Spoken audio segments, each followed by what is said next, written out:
So seeing our crush for the first time, जो excitement होता है कि एक बार उनकी झलक और नसीब हो, तो मैं समझता हूँ बिल्कुल मून साइकिल जैसा है कि धीरे धीरे कुछ दिन उनका दीदार होता है, फिर चौदहवीं की रात में उनका मुकम्मल दीदार हो जाता है। तो उसी अंदाज से ये लिखा है कि ज़िंदगी तो एक सहरा है जिसमें भटकते हुए कई लोगों से मुलाकात हुई। कभी सिर्फ बातचीत का मौका मिला, तो कभी साथ में कुछ वक्त गुजारने का। लेकिन ठंडी छाँव का आराम तो उस बादल के टुकड़े ने दिया। था दूर बहुत वो मुझसे, लेकिन एक अपनाहियत भी थी। और वो सुकून का लम्हा बस पल भर का था। फिर वो बादल भी गुजरने लगा और मैं उसके पीछे पीछे उसी सुकून को फिर पाने की तलब लिए चलता जा रहा था। पता नहीं कब धरती ने करवट बदल के रात की तरफ रुख कर लिया, और अब वो मेरे जहन के फलक पर ऐसे रोशन है जैसे एक नए चांद की उम्मीद। 2 हफ्ते बाद उसकी तस्वीर मुकम्मल हो जाएगी। उस वक्त वो अपनी चांदनी की चादर को फैला के ये भूल जाएगी कि किसी ने अपनी चाहत के धागों से एक सुनहरा सा फूल उस पर टाक दिया है। और महीने के बाकी दिन वो फूल उसकी जुल्फों के साये में मुरझाया हुआ सा रहेगा, इस उम्मीद में कि दोबारा जब उसका दीदार करे तो खुद भी मुस्कुरा उठे।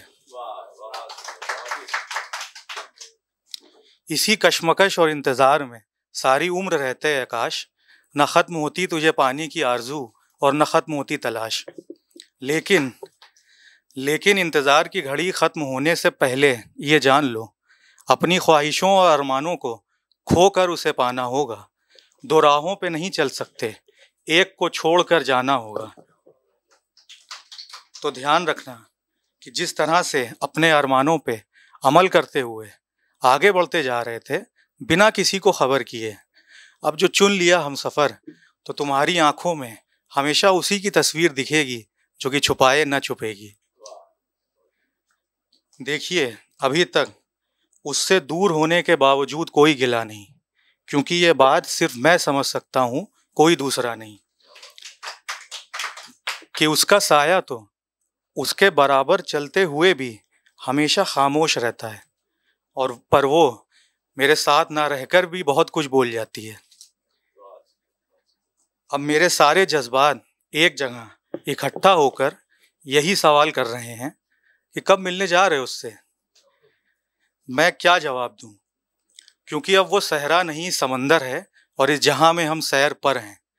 मुसीबत की बिजलियां भी कड़क रही हैं, ये लहरें उठ के वापस क्यों नहीं झुक रही हैं। देखने में तो आसमान की तरफ ले जा रही हैं, पर असल में जिंदगी के संतुलन को बिगाड़ रही हैं।